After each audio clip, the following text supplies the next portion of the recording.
It's Drawn to Fantasy with your host, Tony DiTerlizzi, and his unbelievably force-strong, resourceful, the best pilot in the galaxy, Angela DiTerlizzi. And today is... Wait for it. Monday, May 4th. May the 4th. May the 4th be with you. Did you know, Ange, Tom Hoffelder wrote this theme song. This is our new theme song. I'm very excited about it. Just for us. It is. It's a very special theme song.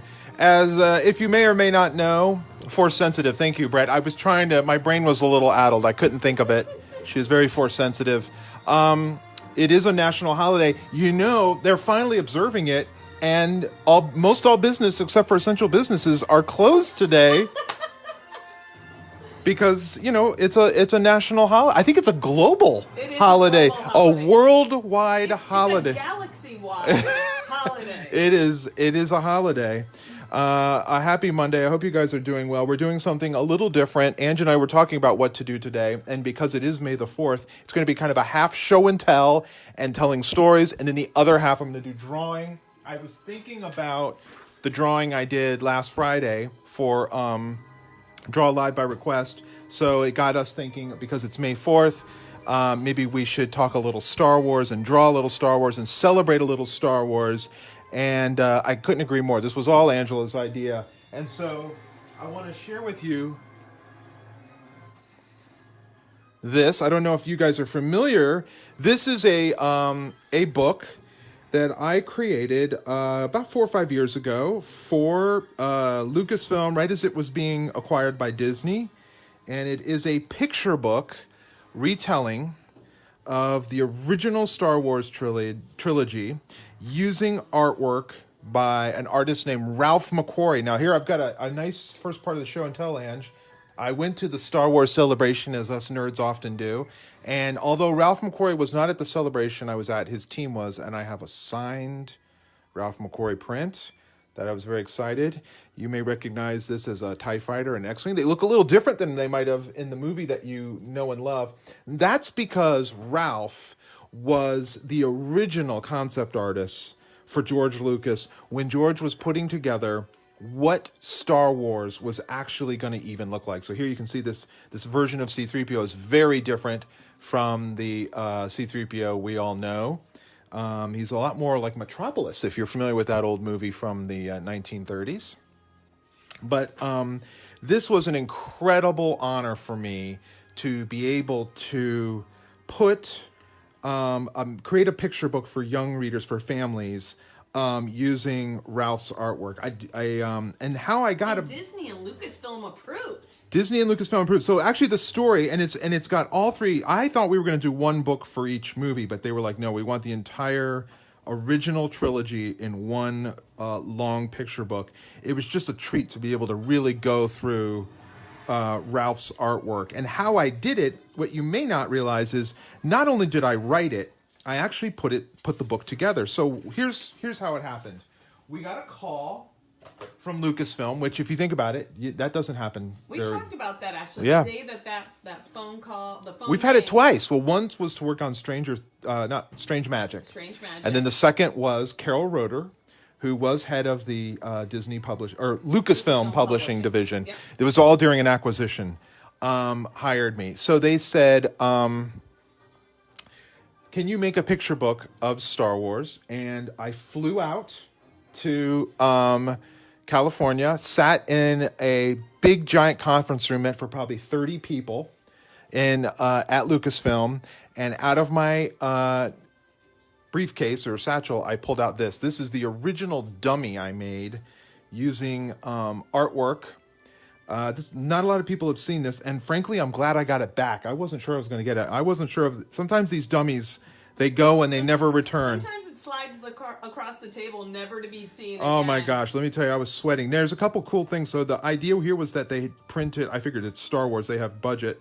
So we were going to try for a clear printed acetate jacket that would then show Luke and his various journeys through the world of Star Wars, his various chapters. So this is I made this out of folder sleeves, Ange, and I cut it and used packing tape. Cut up your Trapper Keeper It's like Trapper Keeper sleeves that I cut up for it. Now, the pages in a book dummy are loose, and that way, if you mess it up, it's easy to swap the page out, and so you don't really bind it together.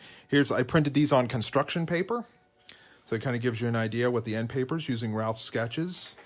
And I remember, again, the printer was broken again. So I had to go to my friend David White, and he let me use his color printer. I just had to reimburse him for inks. But you can even see it's got legal stuff and copyright stuff, and then more legal stuff. And don't forget, the Library of Congress has some information, but not before the printing information. So I always do kind of funny stuff when I do my book dummies.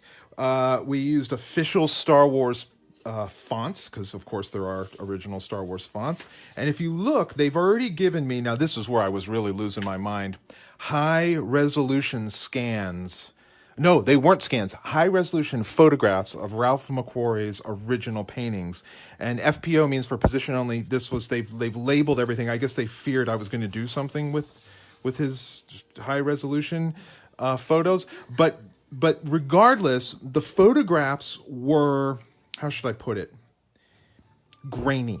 They weren't as high resolution. Now, Ralph painted small. In fact, this printed version of C-3PO and R2-D2 is probably twice the size. The original is probably about that big.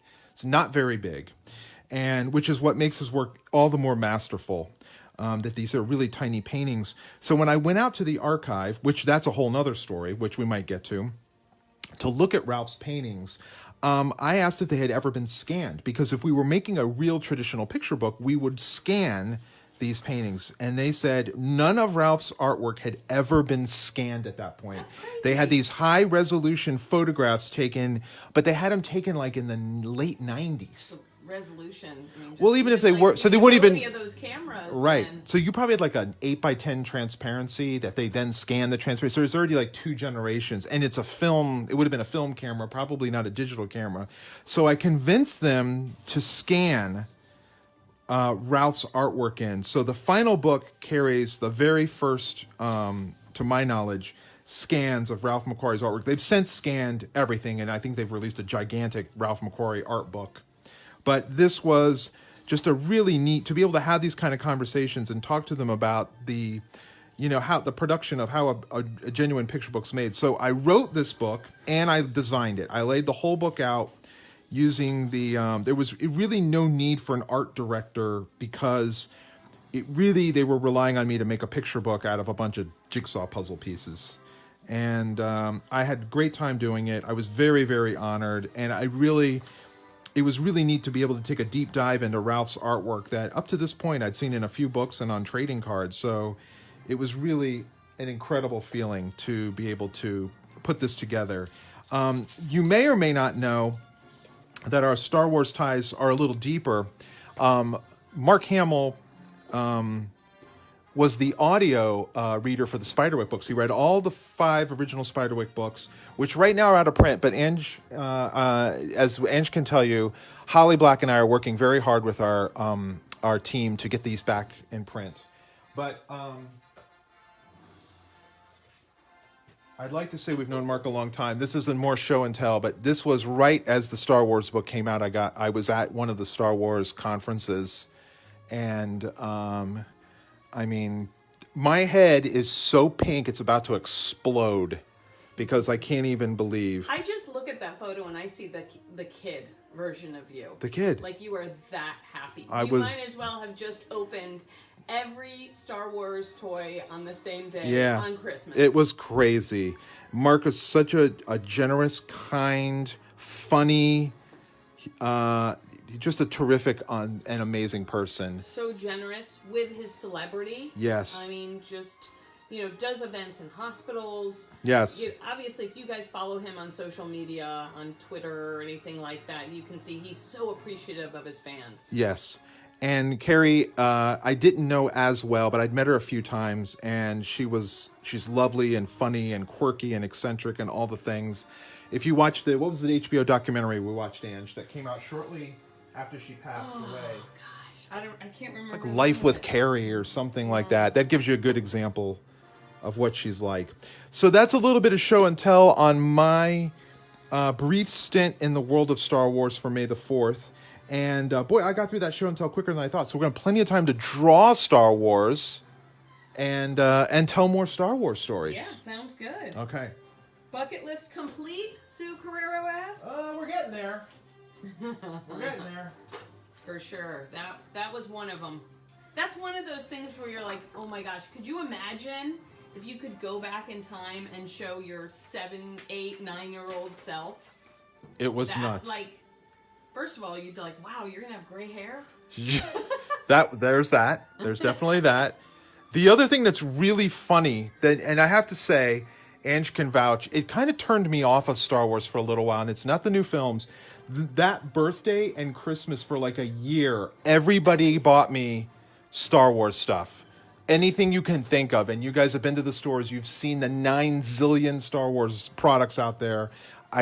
That's all I got for like a year and a half straight. And so by the time that time was over, I was pretty Star Warsed out. I'd had my fill. So anyway, a lot of people probably wonder who my favorite Star Wars characters are. I have to say, it's got to be Han and Chewie's. And do you want to zoom in on it more? We've seen this dude. Yes, I can. Well, I think it's a full page. I'm at a full page. I don't want to zoom in anymore. I want him to be able to see the whole page. I'm just going to... I don't even know if this is going to look cool or not. I'm going to just try it. But, you know, Ange, this... Today being May the 4th... and talking all things Star Wars also kind of ties in with Momoa Monday, doesn't it? It does. It does. It does. It does. Why, Ange, would this... Okay. Why would May the 4th tie in with Momoa Monday? Well, because the Momoa story begins with a Mark Hamill story.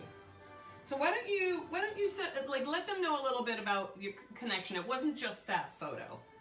Well, he did the audio. He Yeah. did the Spiderwick audio. It is unbelievable. When I tell you, it is, there are a few times I have like literally received some product that I was involved with and literally like sat on the ground and held like felt the tears run down my cheek.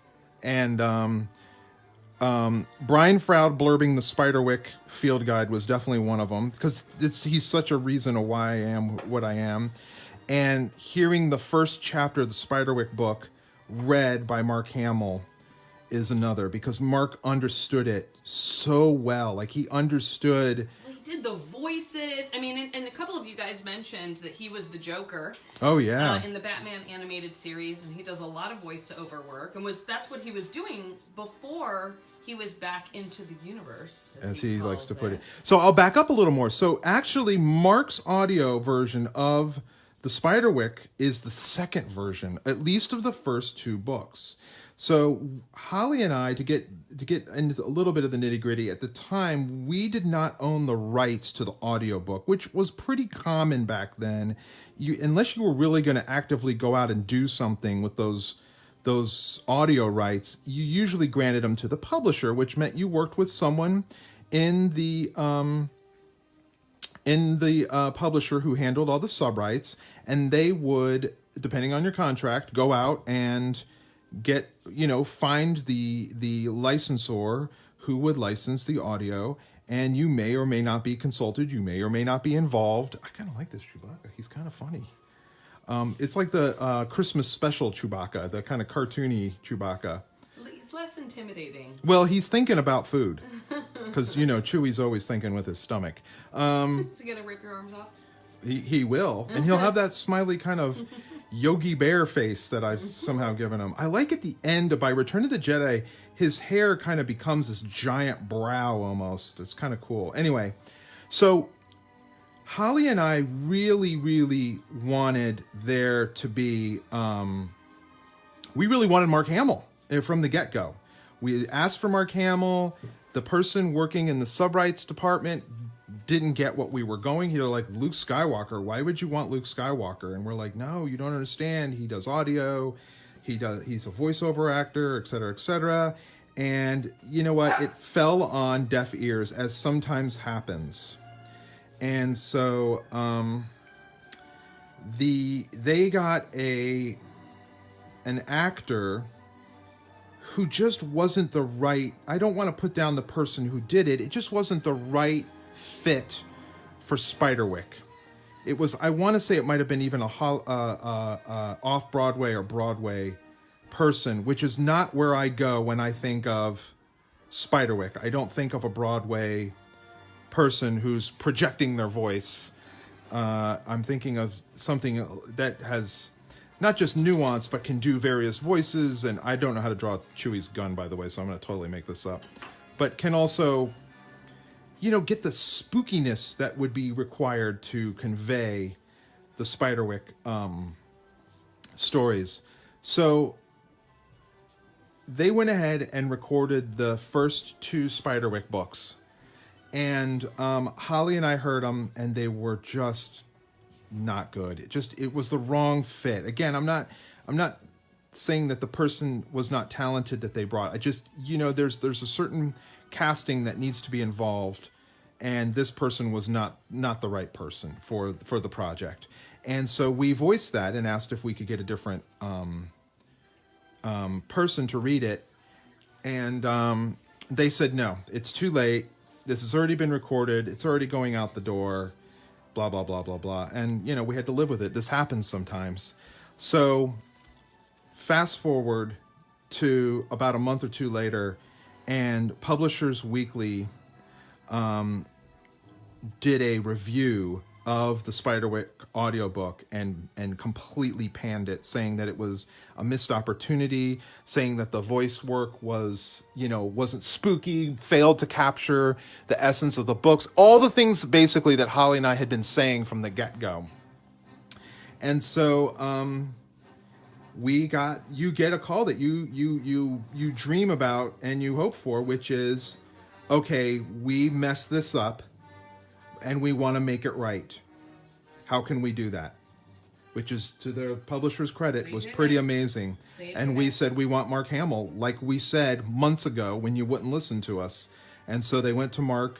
Mark loved the books. Mark was totally in. And to everyone's credit, they paid Mark to re-record the first 2 books so that all 5 Spiderwick books were done by Mark. And you didn't have the first 2 books by the Broadway guy and the last 3 books by Mark. So if you guys have, is the audio still even out there? No, I had started by saying that it's out of print right now, and I hope they put it back into. Well, we're working hard on trying to get it back into print. I'm really disappointed that it's not in print while we're all in quarantine right now, because it would be so terrific to have it in print right now, so you could download it.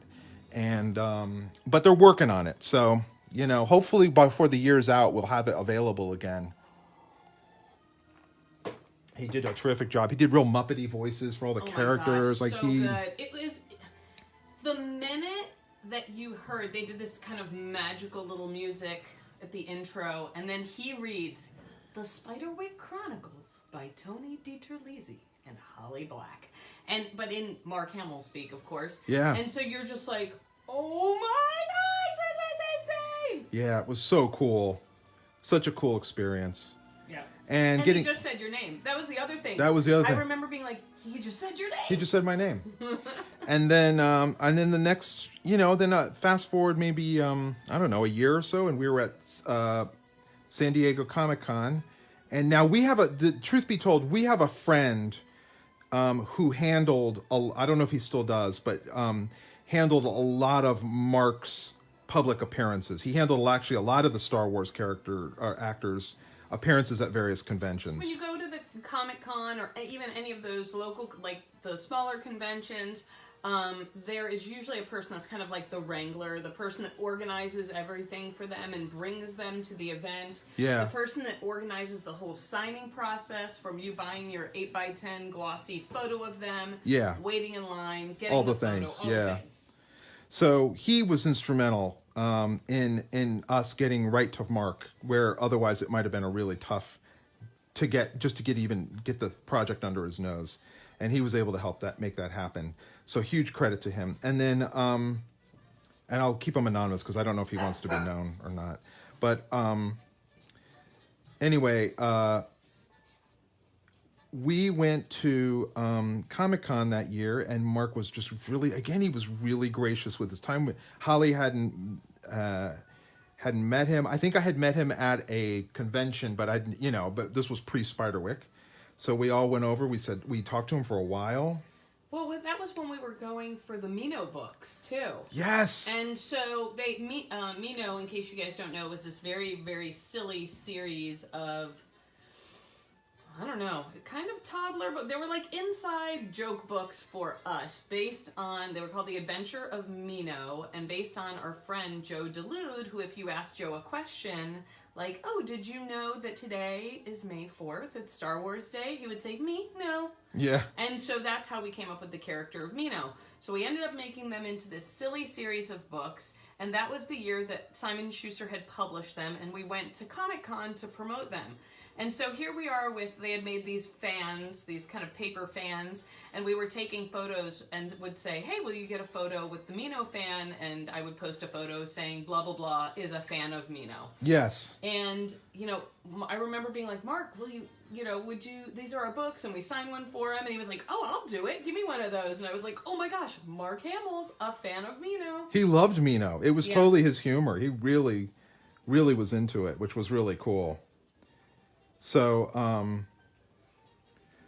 we kept in touch. We stayed in touch after that. We were very, I never bothered him. I don't bother him very often, with texts or anything like that, but we've stayed in touch, and he's, like I said, he is such a terrific and kind person. And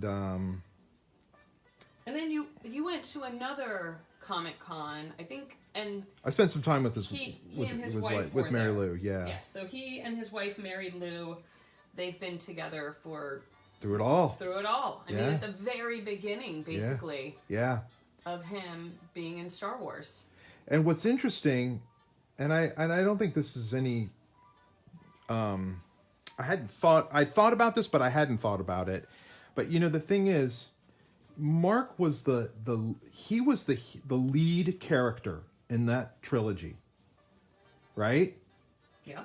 But the star was this guy, right? Mark may have been the lead, but the star was Harrison Ford. Everyone loved. He got all the good lines. He got all the good lines. He was snarky. He got to be Indiana Jones during the time that the Star Wars trilogies were made. It was a lot. So I think that was hard for Mark.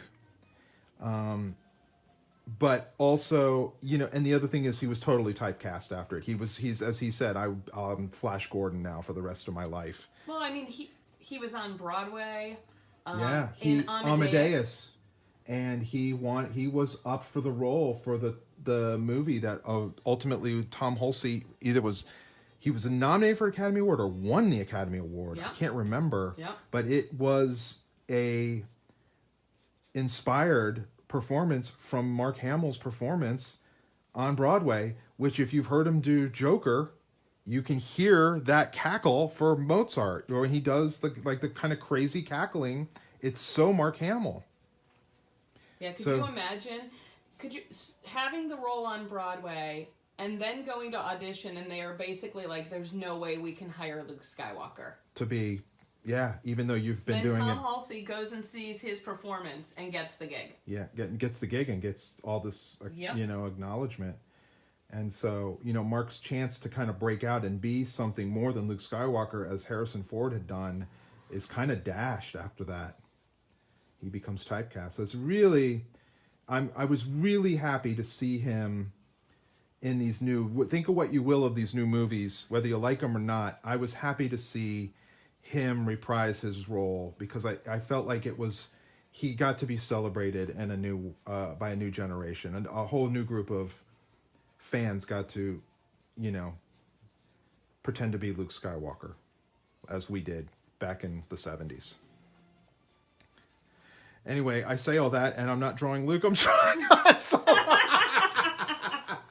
Mark would be like, yeah. Yeah, great, thanks, Tony. Yeah, it's great. Yeah, you're a real big fan, I can see it. I wanted to draw Chewie. That's really what it was. I wanted to just draw Chewbacca, because that Chewbacca was my first of the action figures that I got as a kid. So which is funny, because that is very similar. I mean, that Chewbacca shape for the action figure, I feel like that's was what I'm just drawing. Like that. I'm drawing That's what that. you're drawing. Well, also He was like a walking carpet. one of Ralph's.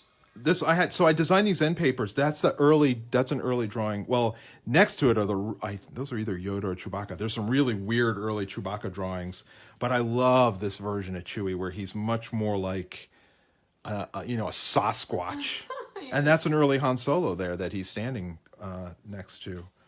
There's another early Metropolis inspired C-3PO. Anyway, So Alfonso said, "So you'll set up a meetup with Mark then?"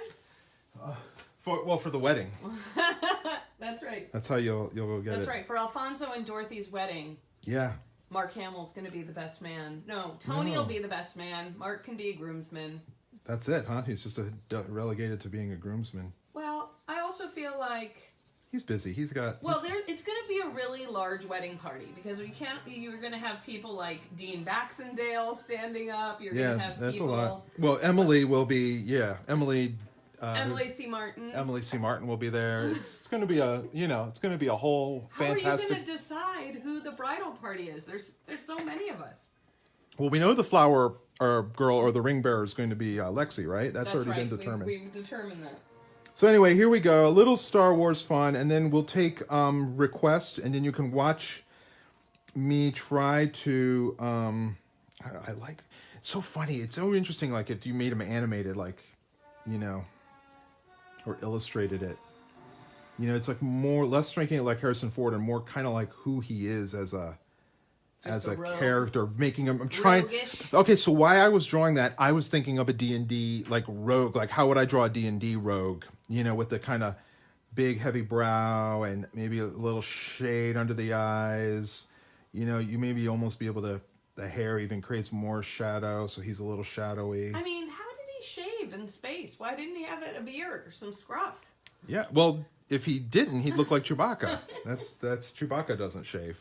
Or Chewbacca, uses his razors and messes everything up. Because I'm sure that's shaved. That area's got to be shaved.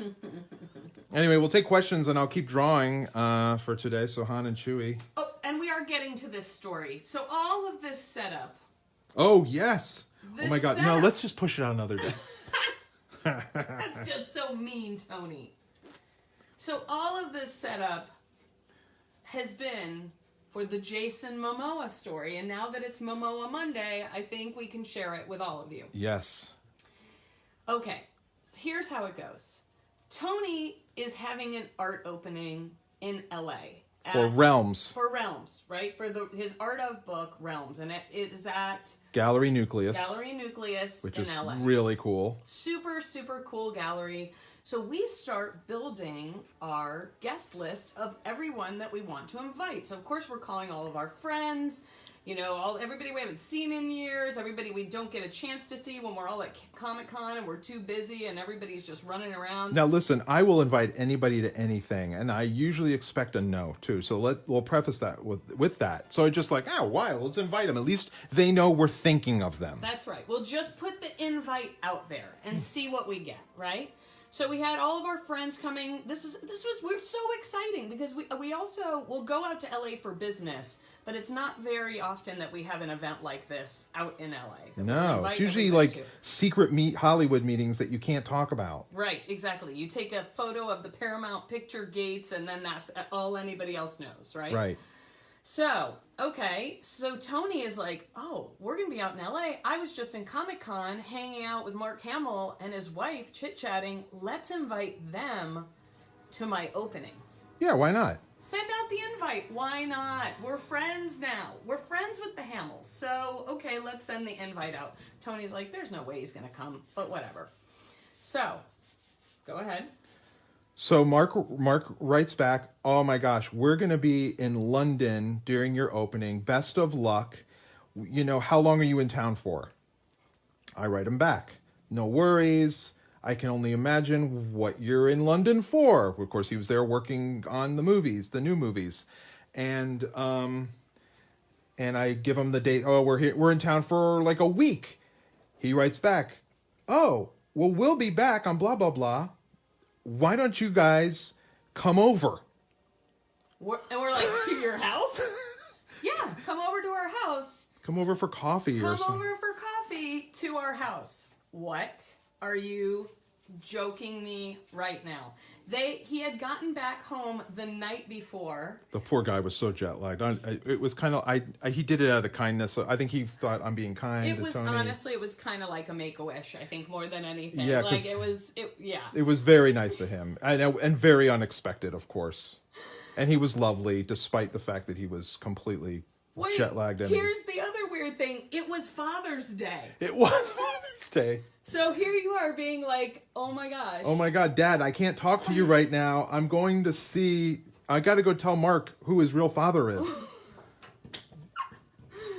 Okay, so of course we're freaking out. So we are going to drive out. He lives in Malibu. So we're going to drive out to Malibu, and we have some other friends that live in Malibu, and they said, listen, it was on a Sunday. They said, if you're coming out on a Sunday, make sure that you leave plenty of time to get out here. You want to leave from downtown LA, give yourself a lot of time to get out because the traffic's really bad with everybody going out to the beach in Malibu. Okay. So great. Now, Mark said, why don't you guys come over at 1:30? 1:30. 1:30. So to me, I'm like, oh, this is obviously not lunch. Yeah. This is come over, already have eaten. So I'm like, okay, we'll go. We'll give ourselves plenty of time. I'm a scheduler. I love Googling things. Like, I've got it all mapped out. And of course, we're going to Mark Hamill's in Malibu. Yeah. Yeah. So, okay. So now we're going to go give ourselves extra time. I find a place to eat, and I look on Yelp, and I find this place in Malibu. That's not far from his house. That is not far from his house, and it has, because I just go with what has the most stars. Sure. So this had like 5 stars, a ton of reviews, and it's this little kind of shack Thai restaurant right off of the beach. Like, it's right there. Now, we're early, because now we've gotten out there early, so it's 11:30. This place is open. We're like, this will be great. It's early, but who cares? Let's go get some Thai food and talk about how excited we are to go to hang out with Mark and Mary Lou. So we go into the restaurant, and this place is really small. It has like 6 to 8 tables inside the restaurant. It's literally like a beach shack. Yeah. And food was great. It was amazing. So we walk in, there's one other couple in there dining, and they were finishing up, and they leave. So now it's just Tony and I. And I'm like, and we're just having a whole conversation about that we cannot believe that it's Father's Day, and we're going to Mark Hamill's house. And when are we going to call our dads? What are we going to do? Like, this is just, it is, I think, one of the most surreal days of my life. And so we're sitting there. Tony's back is to the door, and I'm facing the door. When she says my back's to the door, she means, 10, 15 feet away. Yeah, you can't see 10, 15 feet away, but you can't see who's coming in. No, not at all. So in comes walking, I see this girl, I'm like, oh my gosh, I know this girl. She is so beautiful. I know her. Oh, it's Zoe Kravitz. Because we had just watched in the theater, the new Mad Fury Max. Road. She's in Fury Road. Yep, exactly. And she's in Big Little Lies, too. So here, I see her come in, and I'm like, oh my gosh, Tony, Zoe Kravitz is in here. And I'm like, Lenny Kravitz? Lenny Kravitz's daughter, who he wrote Flowers for Zoe about her. Yeah, there it is. Okay. So then, and I was like, oh, because her mom's Lisa Bonet. Door opened, boom, here comes Lisa Bonet. Oh my God, I wish that guy from the show who had the cool glasses came in after her. What was his name? What was the Lisa Bonet show after Cosby when she's in college and there was a guy that's right. who had those flip glasses. Yeah, I'm gonna put those on Chewy. He loves those types of glasses. All right, so we're sitting there, and in my brain I'm thinking, oh my gosh, Lisa Bonet, she's married to, and then all of a sudden the door opens, and who comes walking in? Jason Momoa. But at the time, I couldn't remember his name, and I'm like, Tony, don't turn around. Oh my gosh, Khaleesi's husband just walked in. Khaleesi's husband is here. I'm freaking out, because this is, like, no one really knew him as Jason Momoa at this point. They just knew him as Khaleesi's husband. Yeah, he hadn't been Aquaman yet. No, he wasn't Aquaman. So here he is, and I'm like, oh gosh, where are they gonna sit? There's only like 6 tables in here. Not even. Yeah, they're like, oh, we're looking at our table. They're like, okay, make sure that. And I was like, oh my gosh, they're gonna sit by us. And then I'm thinking, well, how can I just start up conversation with all of them? Like, what do I know about them that I can have a conversation with? First rule in Hollywood, you don't do that, right? Oh, I do it all the time. Are you kidding? I totally walk up to people. But they don't want you to do that. They don't want it. They're normals. No, They're being... no. I would say something like, hey, Can you pass the... the fish sauce? Now, also, in comes children, too, right? Or at least one kid or more. Yes, and they have children together, small children together. So, again, we're like, where are the answers? Well, guess what? We didn't know there's an outdoor seating area in the back. Yeah. And that's where they end up sitting. Of course, the Momoa Garden. That's where they put them. Reserved for such esteemed people as Mark Hamill. And Khal Drogo. But not us. But not us. No, we're normals. We're regulars. Right. So, okay. Plebeians, even. So now, of course, this is what you do when you're in LA. You're wondering, what celebrities are we going to see? You will see them sometimes. You'll be at your hotel or at a restaurant or something. Yeah. Okay. Because they're just like normal people there, This is where they live and whatever. So I go to the bathroom first, and I kind of peek around the corner. I don't really have to go to the bathroom, but I want to go spy on them. So yeah, I'm going to go to the bathroom. So I go around to the bathroom, I see them all out there. They're like dining. Okay. And I'm like, this is weird. I can't go and talk to them. That would be really strange. So yeah. I leave, and I come back to the table. Oh, you mean common sense kicked in? And you were like, oh, maybe I shouldn't do that. But I was like, if it's meant to be, it will be. So I go well, back. que sera, sera. And I was just like, oh, I guess I will write this day up as having no interaction with Khal Drogo and only having interaction with Mark Hamill. And I'll just leave it at that. That's not good enough for you? It's not. All right, so now Tony and I finish up this amazing meal because the food there was delicious. Really was. See why the Momoa Bonet family dines there because the food was so scrumptious. Okay. We go to leave. Tony, you go and get in the car.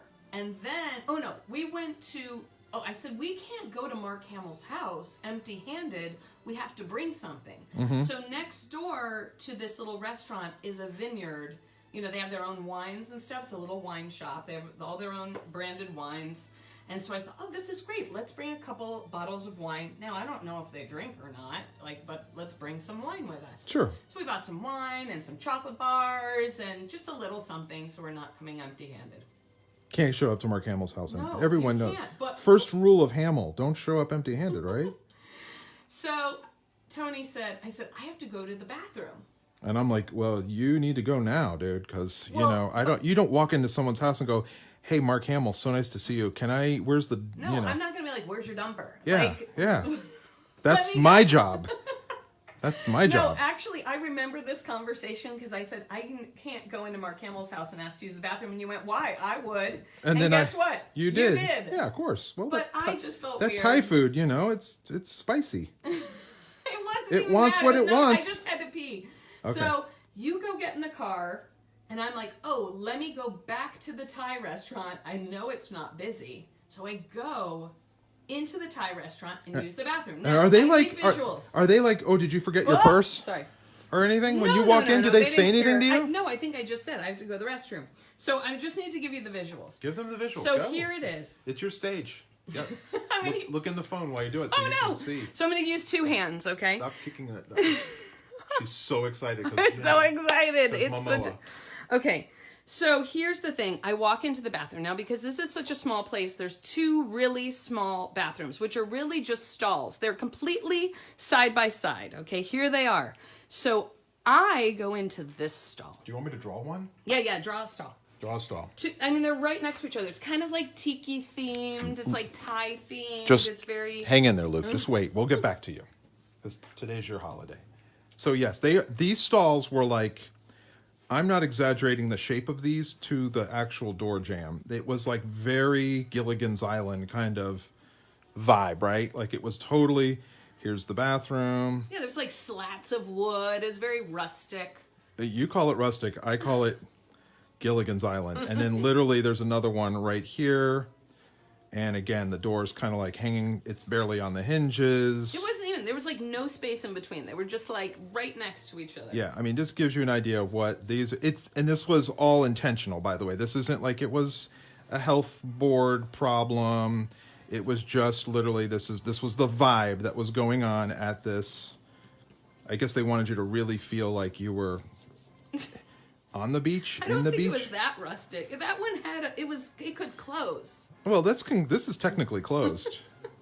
Okay, so there's the bathroom. Okay, so there's the stalls, right? Is there a W or anything? No. No. Neither of them are marked. Just bathroom. Neither of them are so marked. It's literally like this. Like, for all I know, this could have been a closet.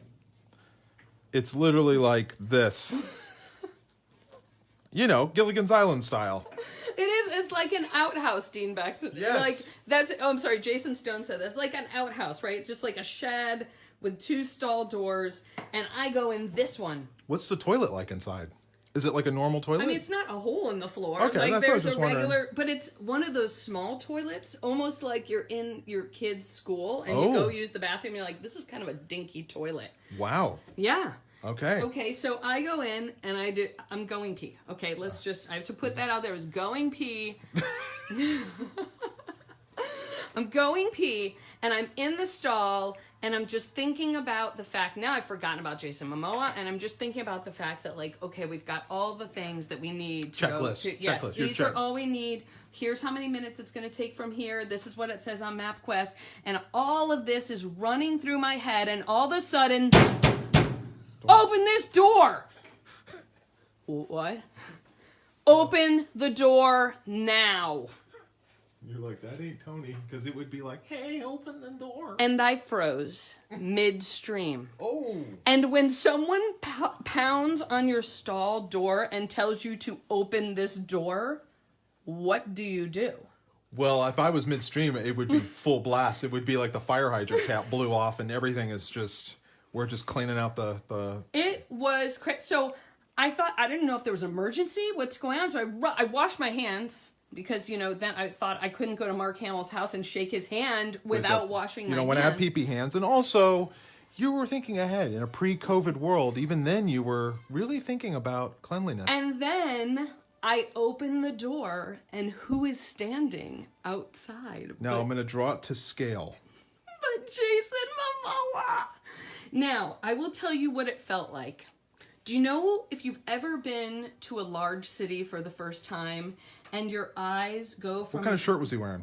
Was it just a t-shirt? In my mind, he wasn't wearing a shirt. I'm not sure exactly. It was just a t-shirt. I think it was with a t-shirt. necklaces and stuff. Oh, yeah, necklaces. Oh, yeah.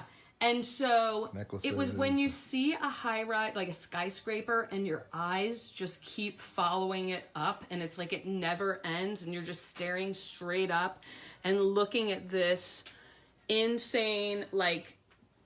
Tony will tell you, I'm not that girl who will be like, oh my God, this guy's so hot, or this guy's so hot. I don't do that. I love Tony. He's my number 1. But let me tell you, Jason Momoa is my number 2. Take that, Tom. Take that, Tom Cruise. Okay, Tom Cruise too. Yeah.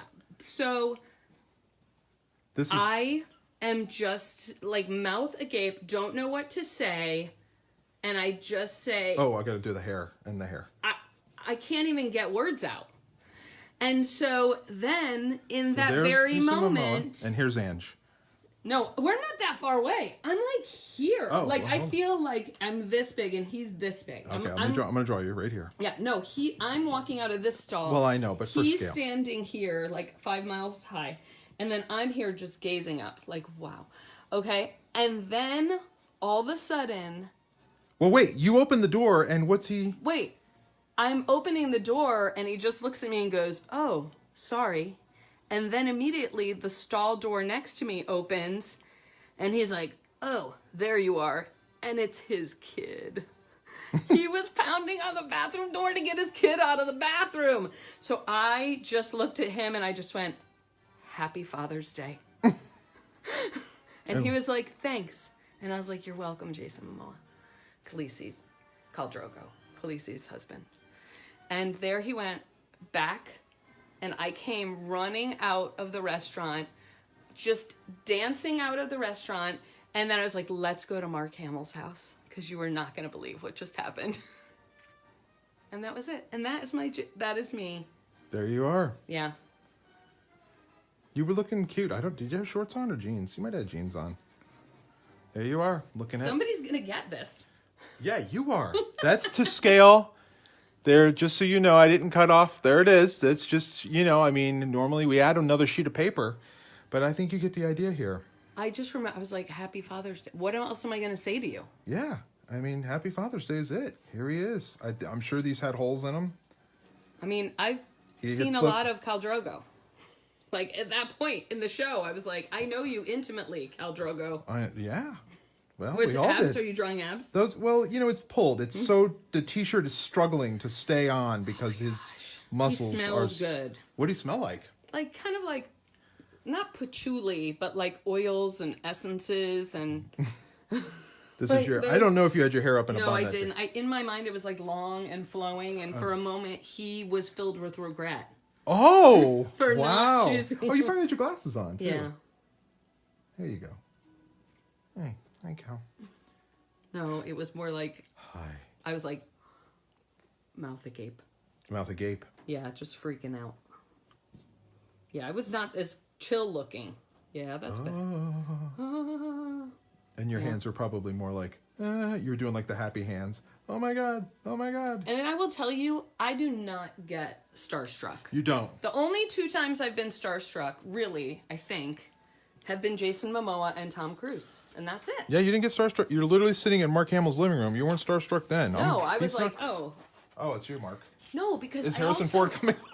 I also Googled, I knew going to his house, I was prepared. I Googled facts about Mark Hamill. Yeah, clearly Googled. He had Googled you. He Googled me. He knew all about you. He knew all about me, and it was a little, I'm not going to lie, it was a little surreal to have Mark just go, hey, you grew up here, and, you did this, and you did that, and I'm like, were you on Wikipedia before I got here? What happened? He was smelling like Thai food, somebody said. No, that would be me. That would be me smelling like the, hey, what's going on? That was the weirdest day ever. It was an interesting day. Well, and the other thing was because Mark was filming, he couldn't say that he was back to filming Star Wars. He could only use the phrase, I'm back in the universe, because... I'm back in the galaxy I'm or back something. in the universe, he said, because... Yeah. He was had sworn signed all the non-disclosure. things. In fact, he told us we couldn't get a photo with him, and because of his beard. Because of his beard, and we couldn't tell people that he had a beard. He said, just so you know, if you have any conversations about this, like, don't let anybody know that I have a beard. We're like, okay, Mark Hamill. Whatever you say, Mark Hamill. Whatever you invited us here, Mark. So mum's the word with the beard, bro. I hope that wasn't a letdown for you guys on that story. I wasn't watching comments, so I hope you guys enjoyed it.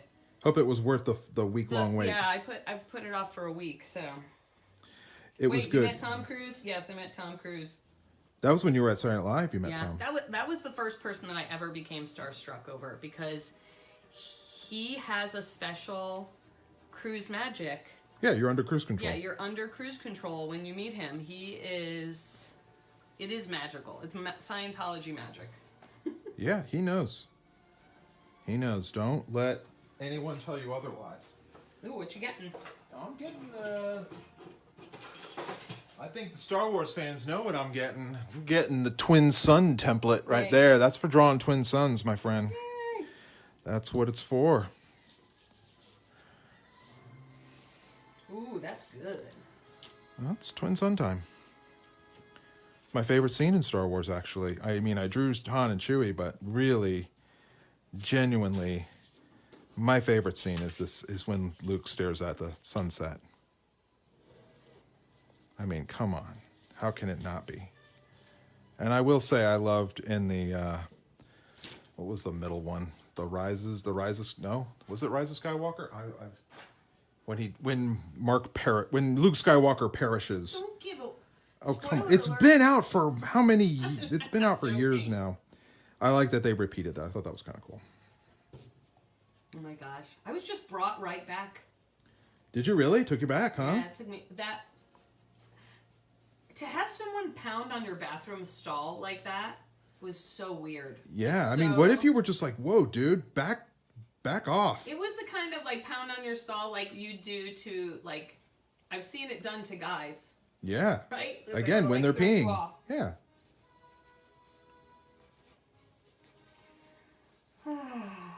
All better? Yeah. You sure? Yeah. Okay. Aww.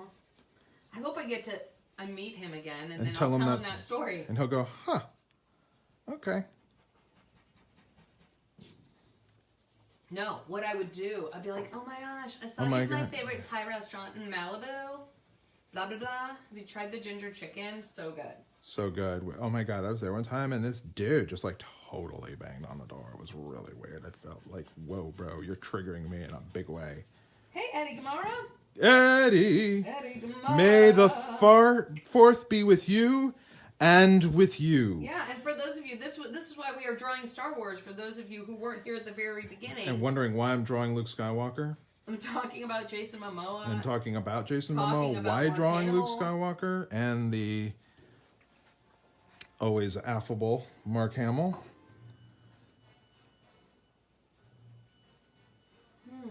Oh, yeah. Oh, so the question is, Angela DiTerlizzi, did you tell Mark Hamill the Jason Momoa story? Nope. Nope. Did not. I don't think he would have been like, He would have been like, yeah, I saw that guy last week. Yeah. Oh, yeah, you know, at whatever, Malibu Thai, yeah, he's always there.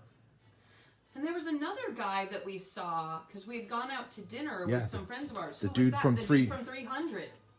Yeah. The guy who was the main dude in 300, we saw him out at a restaurant. It was kind of really, especially Malibu. I guess a lot of folks. There's a lot of people who live out there. So when you go out there. When you go, beware, you know. Beware, right. Look out. Don't run any of them over. We don't want to lose any of them. They're keeping us. I don't know what Mark's chin is like. Giving him a very. I mean, I'm just drawing this literally out of the top of my head. Gerard Butler. That's who it was. He didn't look great. I'm being a little. Ooh, wow, me. You remember that, T. I did, but I'm not saying it out loud. Well, he didn't look like the guy from 300. Well, who does? No one looks like that guy. Right, Mimi? No one. So many pecs. That's what I would have thought. But he did not have a lot. I will have to. Didn't they airbrush him on him or something? No, I'm sure they weren't airbrush. I mean, he definitely was like in the movie. He was ripped. But at this restaurant, which was a burger joint, he was not. He was ripping up some burgers. He was tearing up the burgers and not the gym. That's me. Built like me. Oh my gosh. What other celebrities have you met? What other celebrities have we met? Who have we met, T? I mean, we met everybody who worked on the Spiderwick film. Okay. I got to get a photo of Mark Hamill because I want to get the... So we met this guy, but not this guy. I never met that guy. Haven't met that guy yet. Never met that guy. I don't know if that's going to happen.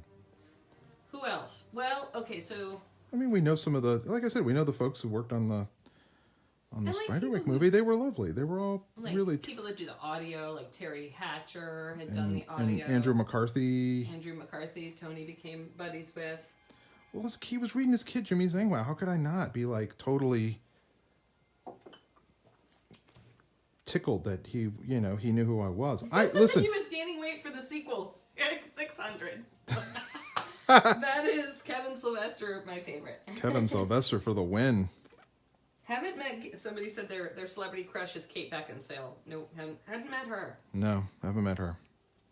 But when I worked on the Today Show, they had celebrities in there every single I was going to day. say, you met a lot. You met way more people than I have. Yeah. Working on Saturday Night Live and the Today Show. And Conan. And VH1. And. I mean, you met a lot of folks. Yeah.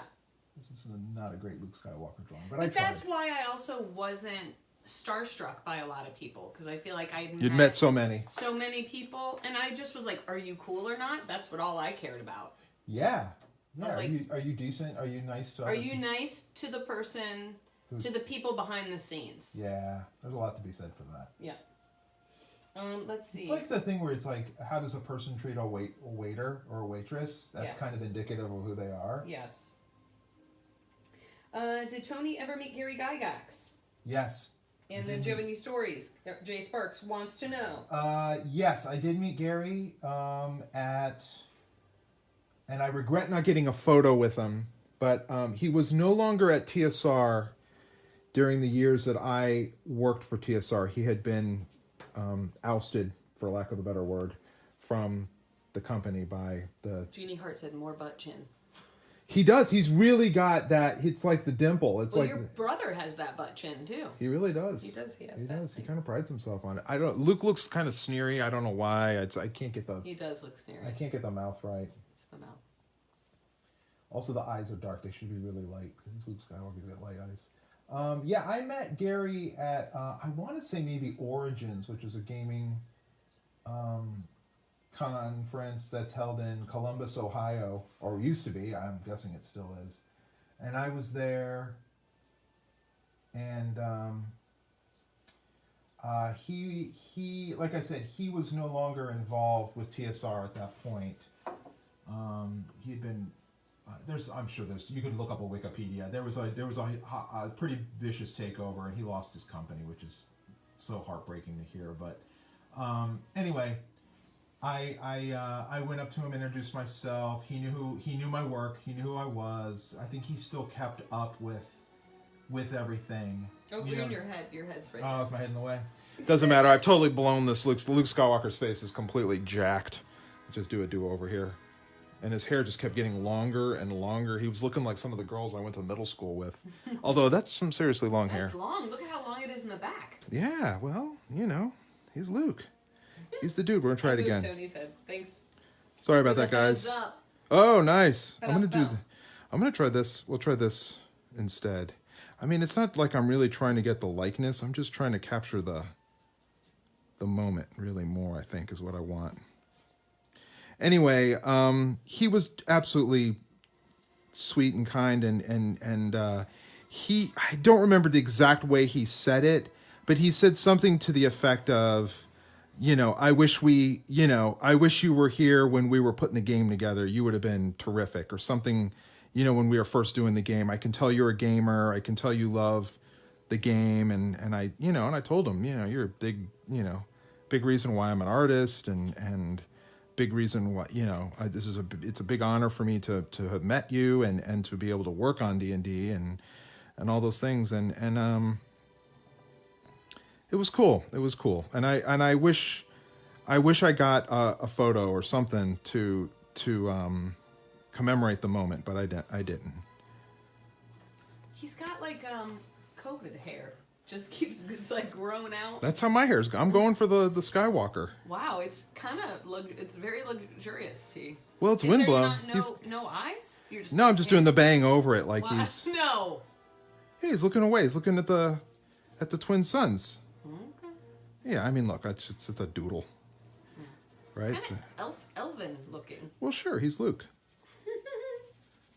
I mean, we're just drawing today, having a good time for May the 4th. Heck yeah. You know what I mean?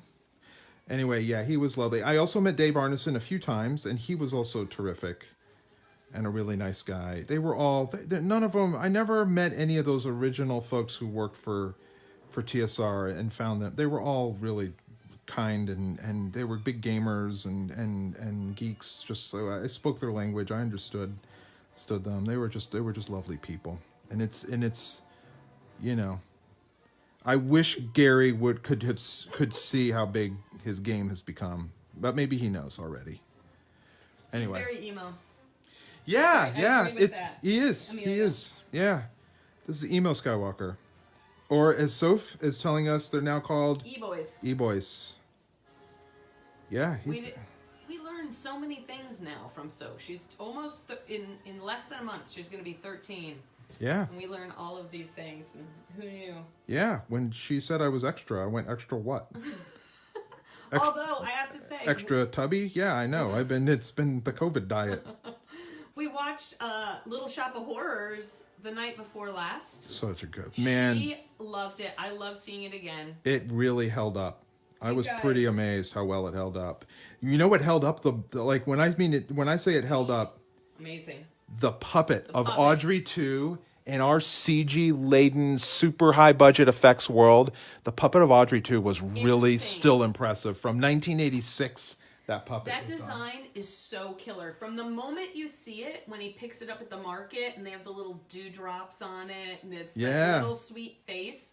And then up until like the fully animated, of course, Tony took a deep dive after that to go see how they made the puppet and even when he's singing and everything, it's crazy. If you guys, I'm the type of person that if I'm into something that I'm watching, as soon as it's over, especially now because we don't have that much stuff on Blu-ray or DVD any longer, although I'm old, so I still will buy things on Blu-ray. I want all the behind-the-scenes stuff. I want to know how they made all the things and did all the things. So I really go to Wikipedia to start there, and then from there, I usually end up on YouTube somewhere, in some weird thing on YouTube. Steve Martin, yes, you're right, is so epic in that. Rick Rick Moranis, amazing. I mean, all of our favorites, right? John Candy's in it. Yeah, it really is, and directed by Frank Oz. So Muppets, so good. Well, it started too. There, I will say, I binge watched. If you're inclined, on Disney Plus, there's a great new show that's actually stars a friend of ours, and it's called Prop Culture. Prop Culture. This guy's a huge collector, movie prop collector. He loves movies, famous movies. His prop collection is probably second to none. It's really an insane collection, and they give you a little glimpse when you watch the credits. But it's really about him kind of tracking down famous props from beloved movies. And now, since Disney pretty much owns every franchise, he tracks down Muppet movie props, Mary Poppins, Who Framed Roger Rabbit. I'm trying to think what the other. I haven't watched the Tron one yet. Pirates of the Caribbean. It was really cool, and you meet a lot of the actors and the people who were involved, but you also meet a lot of the people who made the props and how the props were made and the life of the props. And Honey, I Shrunk the Kids, that was a good one. And Dan is so passionate. It's not just like, oh, I have to have it because I'm a collector. It's like you can just see his passion for finding the history of all of these props and the process and the films and the performers. It's so cool. It's really cool. And I will say too, like, it's not all about him getting the props for his collection, which I thought it was. It's actually, some of it was about him getting the props for the Disney archive so that the stuff could be returned and brought back. So like, he had helped them find Mary Poppins carpet bag that Julie Andrews used in the original Mary Poppins and stuff like that. So it was kind of neat.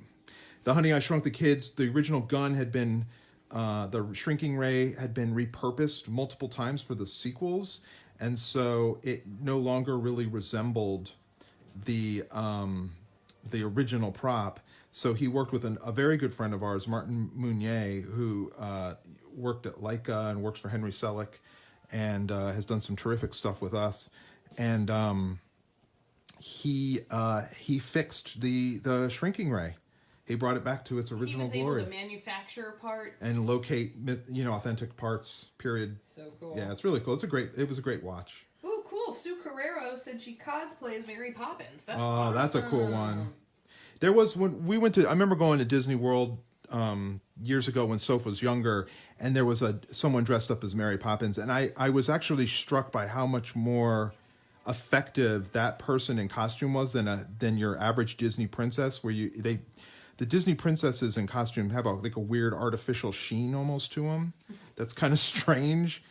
I guess they have so much makeup. They're kind of trying to resemble their animated counterpart. Well, okay. But a person dressed as Mary Poppins, though, I was like, oh my God, you look just like Mary Poppins. Yeah, but here's the other reason why. So when you go see the princesses, you're in like this different space. You're in the princess experience space, right? And you're just going and seeing all the princesses that you want to meet, and they're usually all lined up. This was just Mary Poppins, like, strolling around. Yeah. So that was so cool to see her against the backdrop of the castle. And she's just walking around. You're like, oh, yeah, there's Mary Poppins. Yeah. So cool. Okay, so here's what we're going to do, Ange. We'll do this. I could be setting myself up. What? But we'll see. I'll scan this one as our picture for the day. Okay. And I'll tag Mark, and we'll see if we can get Mark to respond. I don't know if he will. He has so many. Oh gosh, he got tagged in a gajillion things today. Yeah, he probably did. He got tagged tagged in so much stuff. Fun fact about Mark Hamill and his wife Mary Lou, they have a dog that looks just like our dog Mimi. It's like Mimi's twin. It's kind of crazy. And when we went and hung out with them, hearing the story of how they met, she actually worked at a dentist. And was he a patient there? I don't know, but Steve Martin was a dentist in Little Shop of be a Stories. dentist. What kind of dentist was she? Was she He'll like Steve Martin? Shooting Say puppies with a BB gun. Say And Bill Murray shows up. Now spit! All right, guys, there it is, May the 4th. Yes, we saw Mary Poppins Returns. Next.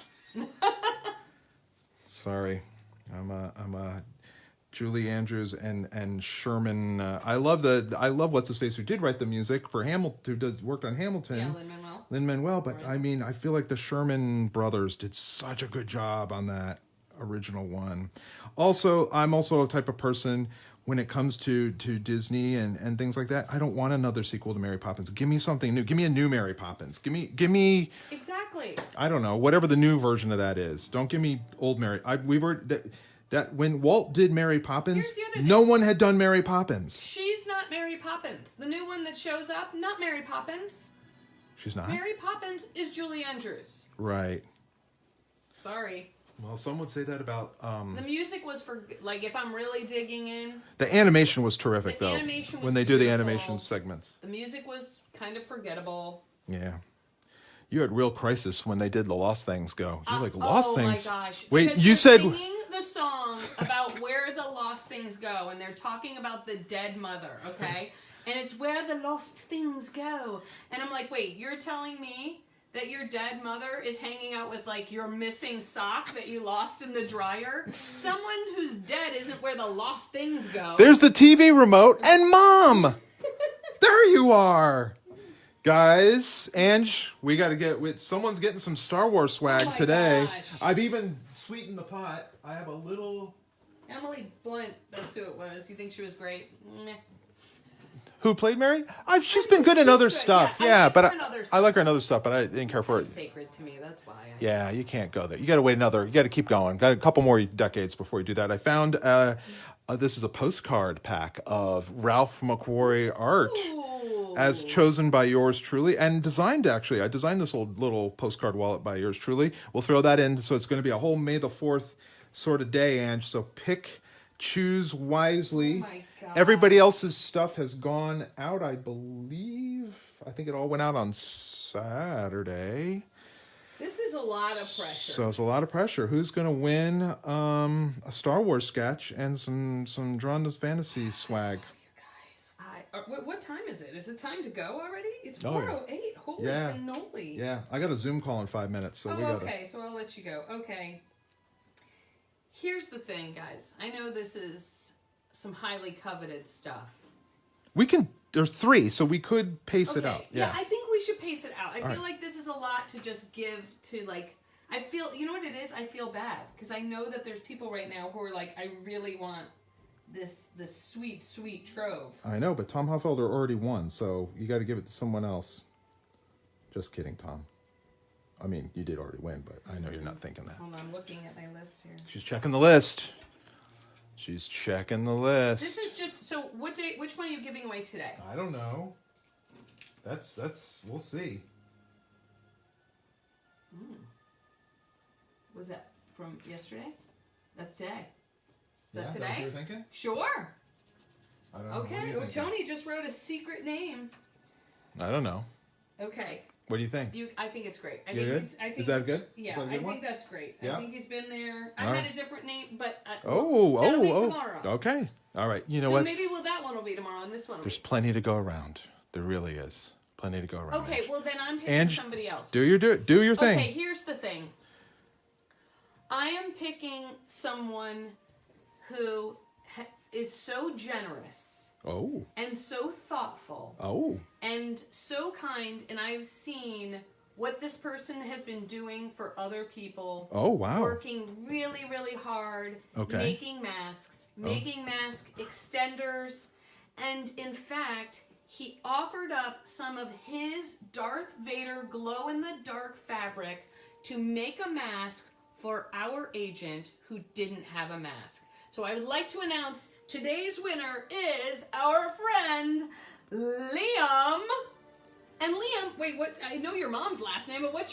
This is Lexi's brother, guys. This is Liam. He is amazing, and Liam is our winner for today. Congratulations, Yes. Liam. Liam Voss is our winner today. Liam, please send us your address. I know we may have it, but send it again, please. I was going to send him a thank you note, and I was going to send him some of these postcards, and I was going to send him a Star Wars poster, but you know what's even better than that? A drawing. There you go, Liam. Please We'll give you a help me drawing. Congratulate Liam. He is so awesome. Very nice, Liam. We'll send you we'll send you some goodies, but there's plenty more goodies, and we've got a whole week ahead of us. Tomorrow, I'm back in on Kenny and the Dragon, the box set, so we'll get back to that. And in the meantime, stay safe, stay healthy. Hold on, let me put this on 1 second. I have to, because you're getting into the deep. Go ahead. We're all going to get through this together. It's a dark time right now, Yes. but there is light in the darkness. And the light is we're all reconnecting. We're all staying in touch. And you know what? Planet Earth is getting a well-deserved break. Be the light. Be the light. Hang in there. We love you guys. Stay safe. Stay healthy. We'll see you tomorrow. Bye.